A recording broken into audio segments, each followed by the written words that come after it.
Bonjour tout le monde, mon nom est Robert Gauthier et puis bienvenue au réseau qui s'appelle Lumière sur la prophétie biblique. Nous sommes rendus au chapitre 8 de Daniel. C'est un chapitre assez important, un chapitre qui est souvent mal compris, euh, surtout dans l'identification. La corne de chapitre 8, c'est qui? Hein? On a vu que la corne du chapitre 7, c'était l'empereur romain, le futur empereur romain, le prince romain à venir. Hein? Mais dans le chapitre 7, on est introduit avec une scène davantage plus locale, pour ainsi dire. Euh, cette corne-là va venir de l'Asie, elle va venir de l'Orient. Hein? Celle du chapitre 7 vient de l'Occident, c'est-à-dire l'Europe. Et puis celle-là ici va venir de l'Orient. Et puis, c'est une corne qui est davantage locale. Et puis, c'est important de le saisir. Maintenant, il y a peut-être 10-12 ans passés, j'ai commencé à écrire un livre en anglais sur Daniel, Musing on the Book of Daniel. Réflexion sur le livre de Daniel. Et puis, lorsque je suis arrivé au chapitre 8, j'ai eu quelques complications. Pas que j'avais compris le personnage, mais j'avais l'impression qu'il y a quelque chose qui me manquait. Et puis pour le chapitre 9, 10, 11, 12, ça, je pouvais continuer. Mais au chapitre 8, j'ai attendu. Comme je dit, la prophétie, là, c'est quelque chose que ça prend du temps. Hein? C'est pas quelque chose que tu vas apprendre du jour au lendemain. Si vous pensez comprendre la prophétie comme ça, là, oubliez ça, là, vous n'avez rien compris. Pour comprendre la prophétie, il faut vraiment s'attarder, trouver des bons livres qui nous parlent de la prophétie, des bons auteurs comme M. Kelly, M. Darby, ces frères-là. Et puis là, on a de la bonne direction, pour ainsi dire. Alors, sans plus tarder, je vais commencer le chapitre 8. Vous allez peut-être trouver que j'ai passé 3-4 vidéos sur le chapitre 8, mais c'est important à saisir le chapitre 8. Là. Ce chapitre 8 là, nous emmène au chapitre 10, au chapitre 11, au chapitre 12. Okay? 8, 10, 11, 12, c'est toute la même pensée. Alors, c'est pour ça que c'est important de saisir qui est cette corne du chapitre 8. Et voilà, vous voyez le médaillon. Et puis, on va commencer doucement. Un bon Daniel peut aller partout dans la prophétie. C'est tellement vrai, tellement vrai. Maintenant, le sujet qui nous occupe, c'est 2300 soirs et matins. C'est un verset qu'on retrouve dans Daniel 8, là, verset 14, jusqu'à 2300 soirs et matins. Alors le lieu saint sera purifié. Okay? Alors, c'est Daniel 8, versets 10 à 14. Alors, comme je disais, le chapitre 8 de Daniel, c'est sans doute un des chapitres les plus importants. Et puis, c'est pour ça que j'y passe beaucoup de temps. Okay? Maintenant, l'expression la plus marquante qu'on va retrouver dans le chapitre 8, dans le chapitre 10, dans le chapitre 10, 11 et 12, c'est l'expression suivante. Daniel 8, voici Daniel 8. Comprends, fils d'homme, car la vision est pour le temps de la fin. La vision que Daniel a au chapitre 8, qui est sa deuxième vision, chapitre 7, c'était la bête de l'Occident. Au chapitre 8, la vision est en rapport avec j'ai dit la bête, mais la corne du chapitre 7, c'est avec l'Occident. Maintenant, la corne du chapitre 8, ça va être maintenant l'Orient. Okay? On va aller en Asie maintenant. C'est une corne asiatique. N'oubliez pas, c'est une corne asiatique. Okay? Alors, comprends, fils d'homme, car la vision est pour le temps de la fin. Ici, on fait là, un super saut prophétique. On s'en va là, à la fin, juste avant l'établissement du royaume. C'est dans cette période-là que cette corne-là du chapitre 8 va se manifester. Puis cette même corne-là, on va la trouver au chapitre 10, 11 et 12. Vous allez voir. Alors, comme je disais, il y a quatre chapitres qui couvrent cette période qu'on appelle le temps de la fin. Daniel 8, c'est la corne orientale. Okay? Séleucus ou les Séleucides. Okay? Vous allez voir, je vais donner une vidéo plus tard. Ben, pas plus tard, dans quelques secondes, vous allez voir. Parce que je vais essayer de retracer ce qu'on a pris. Alors, la corne orientale, c'est le roi. Le premier roi s'appelait Séleucus. Et puis, le roi, il va y avoir d'autres rois, les rois du Nord, qu'on va les appeler les Séleucides. Okay? Ça, c'est sa généalogie, pour ainsi dire. Daniel 10 nous présente la quatrième vision sur le temps de la fin. Okay? Daniel 11, on a la continuité sur le temps de la fin. Vous allez voir Daniel 11, le roi du Nord, le roi du Sud, le roi du Nord, le roi du Sud. Hein? Et puis finalement, Daniel 12, on a encore la continuité du temps de la fin. Bienheureux celui qui sera à 1335 jours.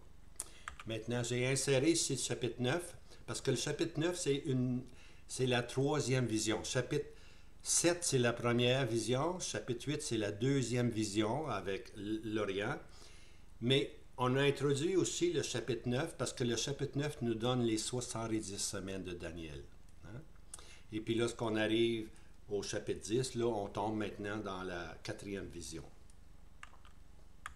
Le temps de la fin, ça veut simplement dire ce sont les derniers mouvements ou les derniers mouvements des voix de Dieu avec le peuple juif. On se rappelle hein, que Dieu a toujours son regard sur son peuple juif, hein, à cause des pères. Okay? Alors ici, là, quand on parle du temps de la fin, là, on s'en va très loin. C'est même pas encore arrivé. On s'en va très loin. L'Église doit partir, la grande tribulation doit arriver, etc. Puis là, on tombe dans le temps de la fin. Alors, ce qui suit maintenant, je vais faire ressortir les cinq expressions qui parlent du temps de la fin. Il y en a peut-être une sixième, mais ce n'est pas certain. Mais c'est ça que j'ai remarqué. Là. Le temps de la fin. Daniel 8, verset 17. Comprends, fils d'homme, car la vision est pour le temps de la fin. Hein? Maintenant, ce qui arrivera à la fin des jours. Daniel 10 maintenant. Verset 14, voyez-vous, 8, 10. Et je suis venu pour te faire comprendre ce qui arrivera à ton peuple, parce que c'est toujours en relation avec le peuple d'Israël, hein? À ton peuple à la fin des jours, car la vision est encore pour beaucoup de jours. Entre mots, elle est loin. Elle est loin, Daniel. Cette vision-là, ça regarde ton peuple, hein? Mais elle est loin. Jusqu'au temps de la fin. On est dans Daniel 11 maintenant. Et d'entre les sages, il en tombera pour les éprouver, ainsi, et pour les purifier et pour les blanchir, jusqu'au temps de la fin. Jusqu'au temps de la fin, car ce sera encore pour le temps déterminé. Alors, ça parle encore jusqu'au temps de la fin. Un temps qui est déjà déterminé. Dieu connaît tout. N'inquiétez-vous pas, Dieu connaît tout. Au temps de la fin, voici un verset, chapitre 11 maintenant, verset 40. Et au temps de la fin, le roi du Midi heurtera contre lui. Et le roi du Nord fondra sur lui comme une tempête, avec des chars et des cavaliers, et avec beaucoup de navires, il entrera dans les pays et il inondera et passera outre. Au temps de la fin, hein? Au temps de la fin, il va y avoir un roi du Sud, puis un roi du Nord. Maintenant, quand on dit roi du Sud, roi du Nord, ce sont deux des colonels ou des lieutenants que Alexandre le Grand avait. Hein? On va le voir, ils se sont partagés le territoire en quatre. Hein? Mais au temps de la fin, hein? Au temps de la fin, il va y avoir un roi qui va ressortir du Sud, qui est l'Égypte, puis un roi qui va ressortir du Nord, qui est la Turquie ou la Syrie. Ce territoire-là. Quiconque va contrôler le Sud ou le Nord va être le roi du Nord et le roi du Sud. On ne sait pas c'est qui encore, mais on peut comprendre un peu. Daniel 12 maintenant. Et toi, Daniel, cache les paroles et scelle le livre jusqu'au temps de la fin. Hein? Alors Daniel devait cacher ces paroles-là, il devait sceller le livre. Jusqu'à quand? Jusqu'au temps de la fin. Okay? Ici, Daniel doit sceller le livre. Okay? Mais quand tu lis l'Apocalypse, c'est le contraire. Les livres sont tous ouverts, tu vois. Alors, il y a une différence entre Daniel et l'Apocalypse. Daniel scelle, puis l'Apocalypse ouvre. Alors, voici les 4 visions du prophète Daniel. Je vais en faire un résumé, là, assez rapide. Chapitre 7. Hein, ça, c'est... Au chapitre 7, vous pouvez marquer première vision. Il n'y a pas de problème. Daniel 7 nous donne la première vision. C'est le 4e empire et sa corne qui sort des 10 cornes occidentales. Okay? Alors, la corne vient de l'Occident parce qu'il y avait les 10 cornes. On voit dans l'Apocalypse les 10 cornes. On a lu dans Daniel 7 qu'il y avait 10 cornes, mais il y en a 3 qui ont été défaits, puis il y en a un qui a pris le contrôle. Okay? Alors, c'est la même chose ici. Ça s'est produit la première année de Belcézar, le roi de Babylone. Ça, c'est sa première vision. 2 ans ou 3 ans plus tard, au chapitre 8, on est ici dans la 3e année. Tu vois, on était dans la première, ici on est dans la première, ici on est dans la 3e année de Belcézar. Alors, 3 ans plus tard, pour ainsi dire, on a une 2e vision. Hein? Puis cette 2e vision maintenant va nous introduire au 3e empire et sa corne. De sorte que des 4 cornes asiatiques orientales qui sortent. Alors, dans le chapitre 8, on sait qu'Alexandre le Grand, il est mort très jeune, puis ses colonels ont divisé le pays en 4. Hein? Puis de ces 4 cornes-là, il va y avoir 4 cornes, mais il y en a 2 qui sont importantes, le roi du Nord puis le roi du Sud. Okay? Alors ça, c'est la 2e vision. Vous pouvez marquer le chapitre 8, 2e vision, la corne orientale, si vous voulez, ou asiatique. Chapitre 9. Chapitre 9, ça, c'est la 3e vision. Okay? C'est les 70 semaines, comme j'ai mentionné. Hein? Cette vision-là a lieu la première année de Darius de la semence des Mèdes. Okay? C'est dans la période maintenant de Darius des Mèdes. Lorsqu'il y a eu cette 3e vision. Et puis, au chapitre 10, on nous donne maintenant la 4e vision. La chose fut révélée à Daniel. C'est la 3e année de Cyrus, roi de Perse. Voyez-vous, maintenant, on a changé. On était avec Darius, les Mèdes, là, on est rendu avec les Perses. C'est là qu'il y a sa 4e vision. Hein? Puis cette 4e vision, c'est encore en rapport avec le temps de la fin. Hein? Chapitre 8, 10, 11, 12, c'est toujours avec le temps de la fin. Donc, comme je disais, il y a 4 chapitres qui couvrent le temps de la fin. Le chapitre 10, 11, 12 couvre cette dernière vision avec le chapitre 8 qui nous introduit à cette période-là. Alors, c'est pour ça que ce chapitre 8 est important. Le chapitre 8 nous introduit au temps de la fin, ce qui va arriver au temps de la fin. Puis les chapitres 10, 11 et 12 donnent plus d'informations. Puis lorsqu'on arrive au chapitre 11, le roi du Nord et le roi du Sud qui attaquent le roi qui est en Israël, le faux prophète, le faux Messie. Alors, ce que nous allons lire là, maintenant, là, ça va nous conduire au temps de la fin. On va voir l'état lamentable du peuple juif, plus spécifiquement le sacrifice continuel ôté et le lieu du sanctuaire renversé. Ça, on lit ça au chapitre Daniel 8, verset 11. Tout ceci à cause de la transgression des Juifs. Hein? La transgression des Juifs n'a jamais arrêté. Hein? Et puis à cause de ceci, ils vont avoir beaucoup de souffrance. Puis, on lit au verset 8, chapitre 8, verset 23, « Quand les transgresseurs auront comblé la mesure. » Combler la mesure, ça veut dire la coupe est pleine, elle déborde. Simplement, ça veut dire ça. Alors, c'est sûr que la transgression des Juifs, elle est là. Elle est encore là aujourd'hui, la transgression des Juifs. Là. Elle est encore là, ils ont rejeté le Messie. Mais plus ça va aller, plus ça va être laid. Okay? plus ils vont rejeter le Sauveur. Et puis, c'est lorsque la transgression aura comblé sa mesure, c'est à ce moment-là que les temps de la fin nous sont présentés. Alors, la petite corne de Daniel 8, verset 9. Tu vois, le chapitre 8 commence avec Daniel qui se trouve dans la capitale de Sus, hein, du palais d'Élam, qui est la Perse. Hein? Et puis là, il est sur le bord du fleuve Ulé. Okay? Ça veut simplement nous dire où il est. Il n'y a pas d'enseignement à recueillir là. Il est là dans le temps des Perses. Puis c'est dans le temps des Perses qu'il va avoir la vision de l'Empire grec. Parce que l'Empire grec va arriver peut-être 200 ans plus tard, tu vois.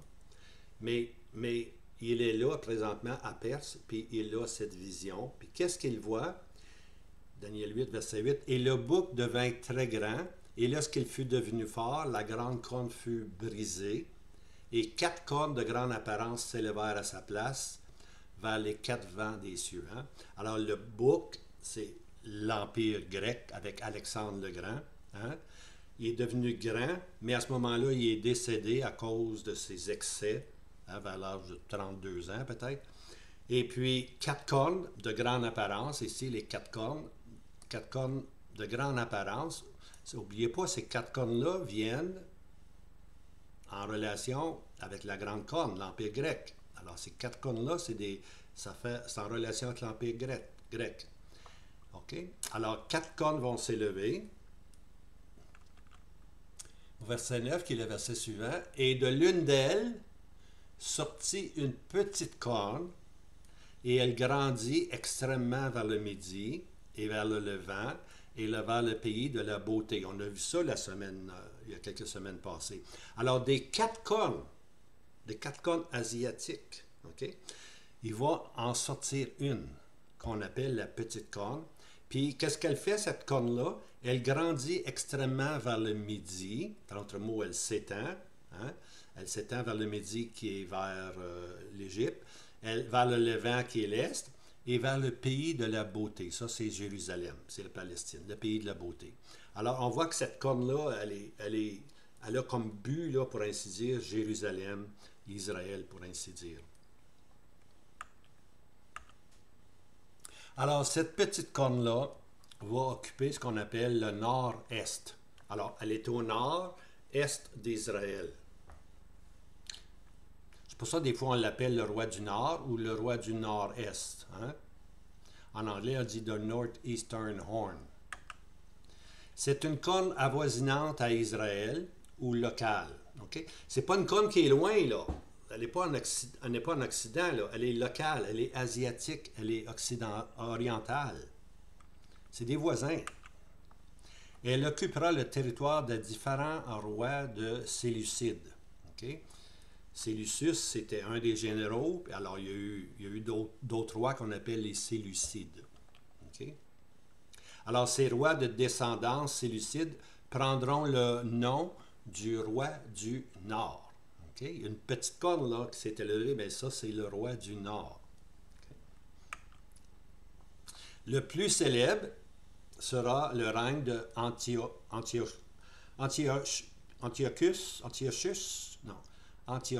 Épiphane.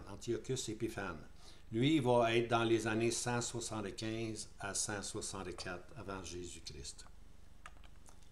Alors, on se rappelle que l'Empire grec commence vers 333 avant Jésus-Christ, puis elle va se terminer environ 63 avant Jésus-Christ. Puis c'est à ce moment-là que l'Empire grec, elle, va commencer de 63 avant Jésus-Christ jusqu'à 476 après Jésus-Christ. Alors, elle a une grande durée, l'Empire romain. On se rappelle, c'est l'Empire romain ici, là, qui va rejeter le Seigneur, hein, qui va crucifier le Seigneur. C'est pour ça qu'on dit que l'Empire romain doit reprendre vie, hein, parce qu'elle doit être jugée de son acte. Elle était en autorité, elle a agi injustement. Bon, voici la carte, là. OK. Alexandre le Grand, quand il est mort, on a lu que 4 de ses généraux l'ont remplacé. Il y a un s'appelait Casander, lui il va prendre ce qu'on appelle ici la Grèce même. Lysimachus, lui, va prendre ce qu'on appelle la Macédoine, le nord ici. OK? Mais le plus important, c'est celui-là ici, tout ce qui est en jaune. OK? Tout ce qui est en jaune. Il perd un petit peu de... Ça, c'était Alexandre le Grand. Là. Il va perdre un peu de territoire, les Indes, tout ça, le Pakistan. Mais ça, c'est son grand, grand territoire. Ça, c'est le premier roi, Séleucus, qu'on appelle le roi du Nord. Puis, juste ici, on a Ptolémée. Et puis, lui, c'est l'Égypte. C'est lui, on l'appelle le roi du Sud. Puis là, lorsqu'on arrive dans chapitre 11, on va voir que le roi du Nord vient ici avec ses navires. Hein? Il vient contre Israël, puis le roi du Sud aussi. Les deux attaquent Israël qui est ici. Mais ça, on va le voir souvent. Là. Le roi du Nord, le roi du Sud, le roi du Nord, ça va être de l'histoire qu'on va vous donner. Okay? On va vous donner de l'histoire pour aider à comprendre. OK, on a lu que cette corne-là, hein, cette petite corne, elle s'est dirigée vers le midi, elle s'est dirigée vers le levant, puis finalement vers le pays de la beauté qui est Israël. Alors, le roi du Nord, ici, c'est la Turquie ou la Syrie, au nord d'Israël. C'est tout le territoire qu'ils avaient jadis, puis ils vont en avoir aussi beaucoup plus tard. Et puis ici, on a ce qu'on appelle le roi du Sud. Ces deux rois-là sont très importants. Le plus important, c'est le roi du Nord ici. Ça, c'est le chapitre 8 au complet, pour ainsi dire. Alors, Séleucus a produit, il y a eu d'autres rois qu'on appelle les Séleucides. Okay? Oh, le nom, c'est le roi du Nord, tout simplement. Alors, voici la carte un peu, ce roi du Nord, qu'on va appeler le roi au visage audacieux, l'Écriture l'appelle de même. Ce roi du Nord qui va être ici, en Turquie, dans ce coin-là, l'Iran, pas l'Iran, Turquie, la Syrie. Ici, ils vont vouloir attaquer Israël, puis ici, le roi du Sud aussi. On voit que tout ce qui est en vert, c'est tous des pays arabes, des pays musulmans.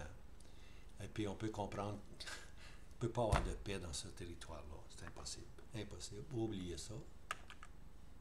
Alors, le roi du Nord va attaquer, puis le roi du Sud va attaquer lui aussi, Israël. Alors, le roi du Nord, c'est les Séleucides. Okay. Alors, la corne orientale, elle grandit. Hein? Daniel 8, verset 10. Et elle grandit jusqu'à l'armée des cieux et fit tomber à terre une partie de l'armée et des étoiles et les foula aux pieds. On a vu ça dans l'autre vidéo. L'armée des cieux, c'est... ça nous parle des croyants qui sont là. Pas nécessairement des croyants, mais les Juifs. Ça parle du peuple juif. L'armée des cieux parle du peuple de Juifs, ceux qui représentent Dieu avec le sanctuaire, etc. Et puis, cette corne-là, elle va s'attaquer au peuple. Okay? Et elle fit tomber une partie de l'armée et des étoiles. Les étoiles, c'est les représentants. Hein? Les représentants importants, ceux qui donnaient de la lumière au peuple d'Israël, ceux qui enseignaient à Israël. Elle va les fouler aux pieds. Alors ça, c'est la corne des Séleucus qui a fait ceci. Le roi du Nord. Maintenant, Daniel 8, c'est une prophétie particulière. Alors, comme j'ai déjà dit, 4 chapitres couvrent cette période-là. Maintenant, il y a une chose, c'est peut-être pour ça que ça m'a pris 10 ans. J'ai bloqué là, pendant 10 ans, c'est sur ça ici. Là. Je dois souligner une altération ou modification de toute importante. C'est difficile à saisir quand tu es francophone. Puis quand tu ne connais pas les textes originaux, c'est difficile. Mais les textes originaux, il y a des frères qui les connaissent très bien et puis on peut vraiment, vraiment se fier sur eux. Voici la modification. Alors, il y a une excellente traduction comme M. Darby, J.N. Darby, en passant. M. Darby a traduit la Bible en français premièrement. Il en a fait une en allemand, puis il a fait une traduction en anglais qu'on appelle The New Translation. Ce sont en français et en anglais, c'est des traductions excellentes. Je ne connais pas Je ne connais pas l'allemand pour donner quoi que ce soit, mais si en français est bonne, est très bonne même. D'ailleurs, moi, la raison pourquoi je prends une Darby, c'est bien simple. Quand je me suis converti, il y a 50 ans passés, j'avais une version Louis II. Louis II, puis un jour, je suis tombé sur un dictionnaire biblique, puis j'ai dit, ben, écoute, tu vas avoir la meilleure traduction possible. Alors, j'ai regardé dans le dictionnaire biblique, puis là, il donnait les différentes traductions. Hein. Il y en avait, en français, il y en avait 3 ou 4, là. Et puis, l'auteur du volume, là, du dictionnaire biblique, disait que la version de M. Darby était la plus littérale, la plus proche du grec que n'importe quelle.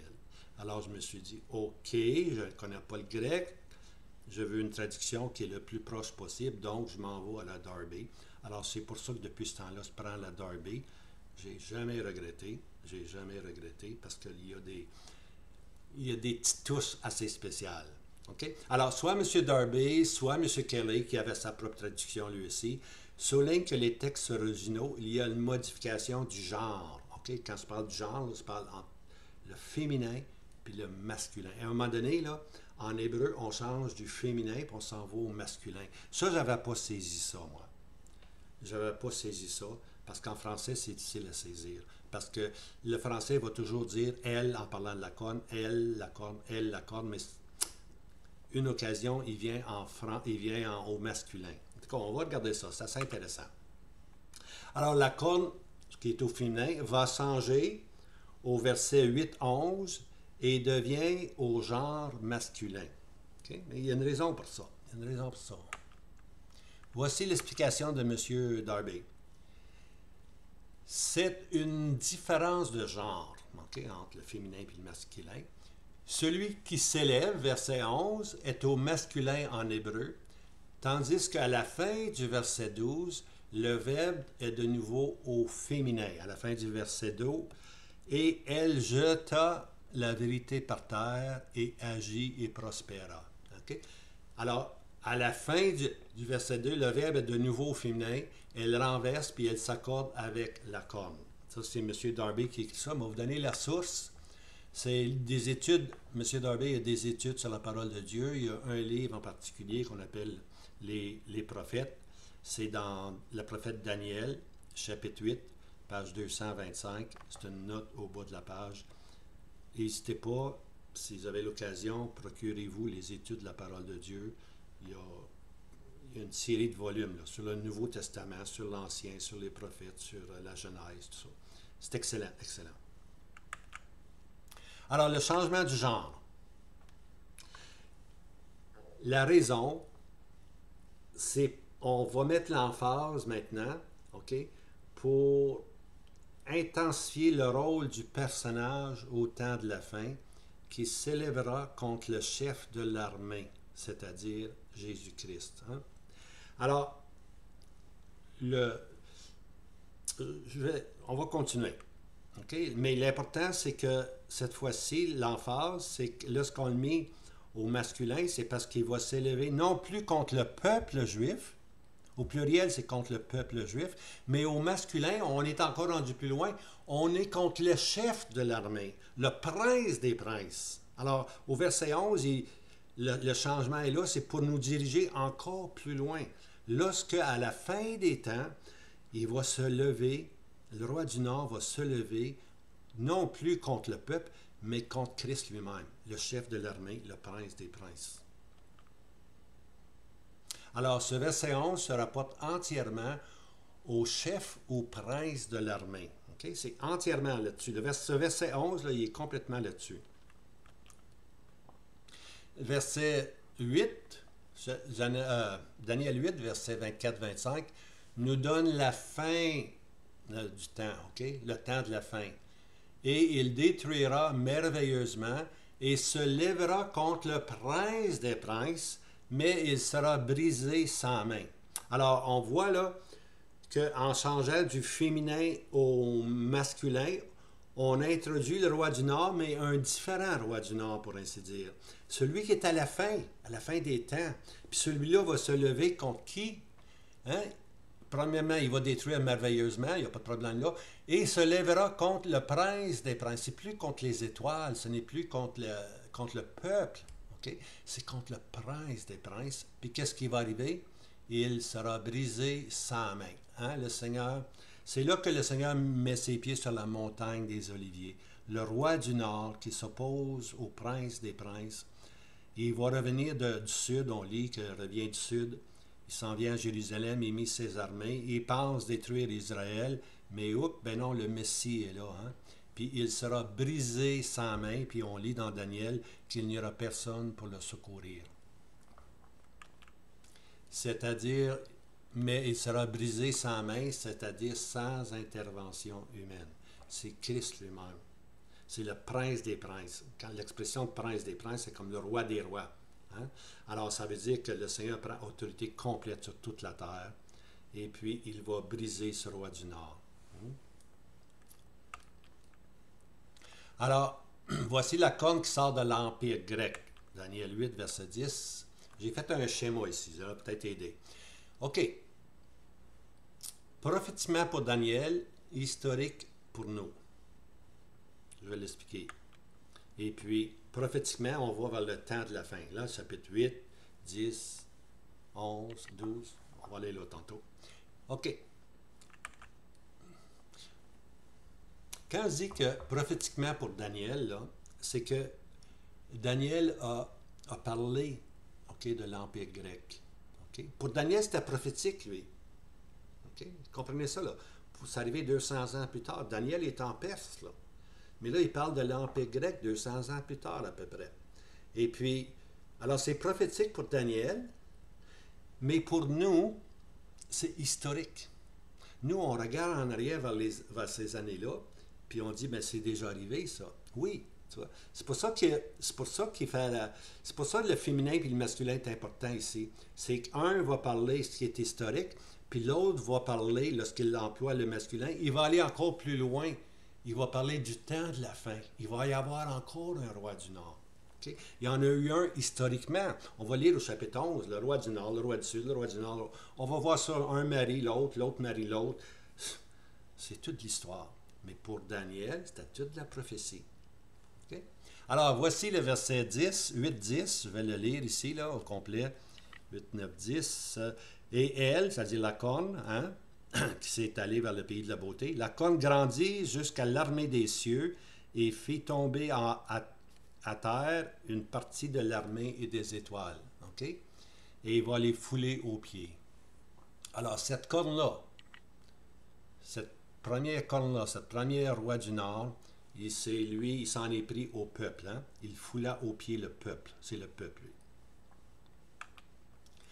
lui. Excusez-moi. Alors, cette corne historique, pour nous, prophétique pour Daniel, cette corne historique s'en prend au peuple juif, une partie de l'armée et des étoiles. Il les persécute. Okay? Mais lui, il s'attaque au peuple. N'oubliez pas, lui, il s'attaque au peuple. Quand on va arriver ici, il va s'attaquer là, au chef, okay? Au prince. C'est ça qui est la différence. Alors, les différents rois suicides, ou roi du Nord, plus spécifiquement Antiochus Épiphane. Okay? Antiochus, c'est lui qui était vraiment la corne historique, pour ainsi dire. Hein? Plus loin, je vais expliquer ce qu'il a fait, tout simplement. Okay? Maintenant, ici, je m'en viens au deuxième tableau. Alors, les deux prochains versets, verset 8, chapitre 8, versets 11 et 12, forment en quelque sorte une parenthèse. Puis si vous avez une version Darby, vous allez voir que le verset 12 est une parenthèse, OK? Mais le verset 11 aussi, OK, fait partie en quelque sorte de la parenthèse. Alors, comme je disais, dans le texte hébreu, il y a un changement de genre. Elle devient lui. C'est pour indiquer que la corne devient plus personnelle. Okay? Quand on met au masculin, on ne s'occupe plus maintenant de cette période-là des Séleucides, hein? d'Antioche, on ne s'occupe plus d'eux. On le met au masculin parce qu'on va avoir un personnage encore plus personnel, pour ainsi dire. Plus grand, plus dangereux. Okay? Alors, comme je disais, le verset 11 est au masculin. Alors, je lis le verset. verset 11 et verset 12. Et elle, la corne, mais c'est là le masculin, là. Nous, en français, on va lire elle et la corne. On pense tout le temps que c'est la même corne. Mais c'est pas vraiment la même corne. Il vient de changer, l'hébreu vient de changer au masculin pour nous projeter vers le roi du Nord qui va être là à la fin des temps. Okay? Alors, et il, ce personnage-là, s'élèvera jusqu'au chef de l'armée. Regardez ici, il va s'élever, lui, jusqu'au chef de l'armée. Pas au peuple, au chef de l'armée. Et le sacrifice continuel fut ôté à celui-ci, et le lieu de son sanctuaire fut renversé. Alors, à un moment donné, il va y avoir ce futur roi du Nord qui va s'élever contre le chef de l'armée. Le sacrifice continuel va être ôté. En d'autres mots, il n'y aura plus de sacrifice qui va se faire au temple. Et le lieu de sanctuaire fut renversé. L'esprit prophétique dit pas, parle pas de l'abomination ici, il n'y a pas mention. C'est simplement dit que le sacrifice continuel fut ôté. Alors, on ne peut pas aller plus loin que ça, nous autres non plus, tu vois. Alors, c'est important à saisir qu'il va y avoir le roi du Nord qui va s'attaquer directement au chef de l'armée, au prince des princes. OK? Et puis, voici l'autre partie de la parenthèse.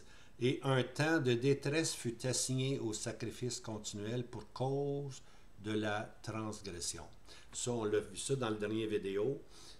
À cause de la transgression d'Israël, il y a un temps de détresse qui dure. Pourquoi? Parce que le peuple transgresse continuellement. Mais lorsqu'on arrive au chapitre 8, un peu plus loin, on va lire que lorsque les transgresseurs, ça c'est au verset 20, et quand les transgresseurs, au dernier temps de leur royaume, quand les transgresseurs auront comblé la mesure, il s'élèvera un roi au visage austère. Alors, quand la transgression est à son comble, c'est à ce moment-là qu'il va s'élever quelqu'un, qui va s'attaquer directement au chef de l'armée. Alors, voici la différence entre le genre, elle puis lui. Okay. Elle, c'est-à-dire la corne de l'Empire grec, se lève contre les premiers rois, là, les premiers rois du Nord. Okay. Les rois, pour nous, est historique. C'est une corne, mais qu'est-ce qu'elle fait, cette corne de l'Empire grec? Elle se lève contre l'armée des cieux. Okay? Elle se lève contre l'armée des cieux. C'est important ici, c'est contre l'armée des cieux, contre le peuple. Alors, quand je disais, Daniel prophétise quelques 200 ans avant l'Empire, avant l'arrivée de l'Empire grec. Il est encore en Perse, lui, Daniel. Il voit cette vision-là. Puis qu'est-ce qu'il voit? Il voit une corne qui va se lever de l'Empire grec. Des 4, il va en avoir une qui va devenir importante, c'est le roi du Nord. Puis qu'est-ce que ce roi du Nord va faire? Il va s'élever contre l'armée des cieux. Il va persécuter les saints, okay, qui sont là. Maintenant, on va dans la prophétie, on s'en va maintenant au temps de la fin. Hein? Et il, c'est là qu'est le masculin. Il, c'est-à-dire la corne futuriste de l'Empire grec, se lèvera. Okay, la future corne, dans le temps de la fin, il va y avoir un autre roi du Nord. Qui va être, on ne sait pas, mais ça va être quelque part en Turquie, quelque part en Syrie. Quelqu'un qui prend ce territoire-là va devenir le roi du Nord. Puis qu'est-ce qu'il va faire, ce roi du Nord-là, lui? C'est sûr qu'il se lève contre le peuple aussi, mais l'Écriture nous dit, il se lèvera contre le chef de l'armée. Ça, c'est la grande différence. Une différence entre s'élever contre le peuple, puis s'élever contre le chef ou le prince des princes qui est le Seigneur Jésus. Voyez-vous la différence? Historiquement, c'est aller contre les armées des cieux, des étoiles, qui parlent du peuple. Dans le temps de la fin, il va y avoir un autre roi du Nord. C'est pour ça qu'il a été mis au masculin, lui, pour personnellement l'identifier comme quelqu'un, un personnage différent. Il s'élèvera contre le chef de l'armée, qui est Christ. Au chef de l'armée, le sacrifice lui sera ôté et le lieu de son sanctuaire sera renversé. Alors, il s'attaque directement au chef de l'armée, et puis le sacrifice est enlevé. Alors, l'adoration est enlevée, puis le lieu de son sanctuaire fut renversé. Ça dit.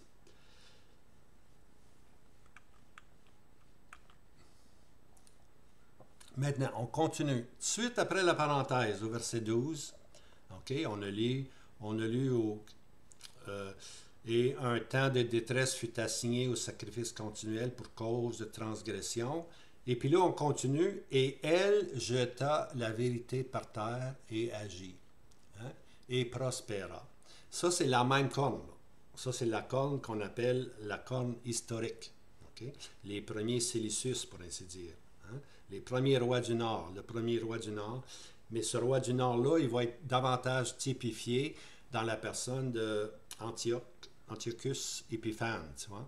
Lui, il va faire des choses terribles, terribles. Alors, et elle, là, on revient au féminin, et elle jeta la vérité par terre. En d'autres mots, on continue, on fait simplement continuer, on ne parle plus de la parenthèse, on continue maintenant pour décrire ce personnage-là. Pour Daniel, qui était prophétique, pour nous autres, qui est historique. N'oubliez pas, pour nous autres, qui est historique. Alors, elle jeta la vérité par terre et agit et prospéra. Verset 13, le suivant. Et j'entends un saint qui parlait, et un autre saint dit au personnage qui parlait, jusqu'où va la vision du sacrifice continuel et la transgression qui désole pour livrer le lieu saint et l'armée pour être foulée aux pieds. Combien longtemps que le lieu saint va être souillé, puis combien longtemps que l'armée, c'est-à-dire le peuple Israël, va être foulé aux pieds. Dis-moi combien longtemps. Puis la réponse, et il me dit jusqu'à 2300 soirs et matins. Alors le lieu saint sera purifié. OK? 2300 soirs et matins. Puis après cette période-là, hein, le lieu sera purifié. Ça, c'est arrivé historiquement. Alors, la question est la suivante. Combien longtemps la désolation du culte à Jéhovah durera-t-elle? Combien longtemps là, que le sanctuaire va être rendu impur? Hein? Combien longtemps qu'on ne pourrait plus offrir des sacrifices? Puis, c'est 2300 jours et nuits. C'est une période d'environ 6 ans, si on peut dire, tu vois. Mais à la fin des 2300 jours, le lieu saint sera purifié. Alors, cette période-là, elle est davantage là, lors du règne d'un célèbre roi des Séleucides, dont le nom est Antiochus Épiphane. Okay? Les 2300 jours, là, on regarde davantage. Pour nous, c'est l'histoire. Pour Daniel, c'était prophétique. Tu vois? Nous, maintenant, quand on connaît l'histoire, on sait ce qui est arrivé. Okay? Lorsque Antiochus Épiphane s'est présenté, lui, il a brûlé les livres de la loi, il a introduit le culte païen à Jupiter Olympius, il a tué les Juifs qui lui résistaient, il a introduit du sang de porc dans le lieu saint. Ça, c'est cette période-là qu'on parle ici, là, 2300 jours. C'est une période historique. Okay? C'est une période historique. Cette période historique-là, pour nous, elle est au féminin. Okay? Elle est au féminin. Mais lorsqu'on tombe au masculin, on s'en va, comme je disais tantôt, on s'en va à celui qui va s'attaquer non plus au peuple seulement, mais il va s'attaquer au prince des princes, puis il va être détruit, hein? Il va être détruit par le Seigneur Jésus lui-même. Alors, cette désolation-là a duré pratiquement 6 ans et demi. Je sais que les gens essayent de mettre toutes sortes d'histoires. C'est-tu 2300 années? C'est-tu 2000? Tout le monde fait des spéculations là-dessus. C'est vraiment la période, là, une période spécifique qui pour nous est historique, qui est arrivée au peuple d'Israël. Et puis après les 2300 jours, le temple a été sanctifié, pour ainsi dire, purifié. Alors, ce qui est arrivé, historiquement, c'est qu'il y a eu la révolte des Maccabées, c'est une famille juive, ça, là. Alors, la famille juive s'est beaucoup opposée à Antiochus Épiphane, et puis elle a résisté, Ça, c'est un aspect historique qu'on retrouve beaucoup, mais il ne faut pas oublier aussi là, que en partie, c'est à cause de l'introduction des Romains. Les Romains commençaient à être une puissance maintenant. Okay? Parce que ça parle au Daniel 11, verset 30, lorsqu'on va tomber dans ces passages-là, on parle des navires de Kittim. Okay? Les navires de Kittim, c'est ceux qui viennent de Rome, c'est des navires de Rome, tu vois. Alors, on sait que Antioche Épiphane a dû rencontrer à un moment donné un leader romain qui l'a humilié, pour ainsi dire. Et puis, parce que là, il faisait face à, je vais l'expliquer lorsqu'on va être dans l'historique, là, lorsqu'il faisait face à cet envoyé-là, cet envoyé-là de Rome, il ne pouvait pas rien faire. Il savait que Rome était fort. Alors, il s'est en retourné, pour ainsi dire, bredouille. Puis c'est là qu'il était en maudit contre le peuple d'Israël. Puis c'est là qu'il a fait, c'est là qu'il a voulu brûler, puis il a tué du monde, puis il a introduit le sang des porcs, tu vois. Mais c'est les Maccabées qui lui ont résisté, et aussi l'introduction des Romains, Daniel 11:30. Il mettra fin, et le lieu sera de nouveau purifié. On va pouvoir de nouveau, après 2300 jours, on va pouvoir de nouveau offrir des sacrifices. Okay? J'espère que ça l'aide à comprendre. Alors, les 2300 jours, là, ça devient un type ou un accomplissement partiel. Okay? 2300 jours, là, regardez ça comme un accomplissement partiel. Et ils sont anticipatifs. Ils nous disent d'avance. Nous devons regarder plus loin au temps de la fin, lorsqu'un des personnages des Séleucides s'élèvera contre Christ, le prince des princes. Alors, 2300 jours, c'est un accomplissement partiel. Aujourd'hui, nous, on sait c'est arrivé historiquement. Mais l'esprit prophétique veut nous emmener beaucoup plus loin que la période historique, là. Elle veut nous emmener dans une période complètement future où on va s'attaquer non seulement au peuple, mais on va s'attaquer contre le prince des princes, le roi des rois. Alors le verset 26 confirme cette pensée. Daniel 8, verset 26. « Et la vision du soir et du matin qui a été dite est vérité. Et toi, serre la vision, car elle est pour beaucoup de jours. » Alors, garde-la précieusement, serre-la, parce que c'est pas pour maintenant. Okay? C'était pas pour... était plus loin cette vision-là. Alors, l'activité, puis le personnage que Antiochus Épiphane a joué, là, trouvera son accomplissement au temps de la fin dans un personnage beaucoup plus grand, pour ainsi dire, un roi du Nord qui est à venir. Puis au chapitre 8, verset 23, lorsqu'on va aller dans l'interprétation, on va prendre ça la prochaine fois, il s'élèvera un roi au visage audacieux. C'est comme ça qu'on va le reconnaître. Un roi au visage audacieux. Oh. Alors, la vision que Daniel doit serrer est celle-ci. Et toi, serre, ne laisse pas aller la vision, car elle est pour beaucoup de jours. Alors, cette vision-là qu'il y a devant lui n'est pas nécessairement la vision de 2300 jours là, sous Antioche Épiphane, mais plutôt les versets 11 et 12. Lorsque cet individu, à la fin de l'indignation, va s'élever contre l'armée, contre le chef de l'armée qui est Christ, contre le prince des princes, puis dans cette période-là, le sanctuaire va être renversé. C'est cette vision-là qui doit serrer. Pas les 2300 jours nécessairement, c'est plutôt le temps de la fin. Le temps de la fin, lorsqu'il va s'élever un personnage beaucoup plus audacieux que Antioche Épiphane fut. Alors c'est ça c'est cette vision-là qui doit aller, le temps de la fin. C'est pour ça que le chapitre 8 est important. Ça nous amène au temps de la fin. Un temps de détresse fut assigné au sacrifice continuel pour cause de transgression. Alors, comme je disais, le regard se fixe au temps de la fin. Daniel 8, verset 17. Et il vint près du lieu où j'étais, et quand il vint, je fus effrayé, et je tombai sur ma face, et il me dit, « Comprends, fils d'homme, car la vision est pour le temps de la fin. » La vision, lorsque ce roi du Nord va se lever contre le prince des princes. Ça, c'est vraiment pour la fin des temps. Daniel 8, verset 26. La vision du soir et du matin qui a été dite est vérité, et toi serre la vision, car elle est pour beaucoup de jours. Alors, Daniel 8, verset 27. Et moi, Daniel, je défaillis, et je fus malade quelques jours. Puis je me levai, et je m'occupai des affaires du roi. Il a continué son service avec le roi de Perse.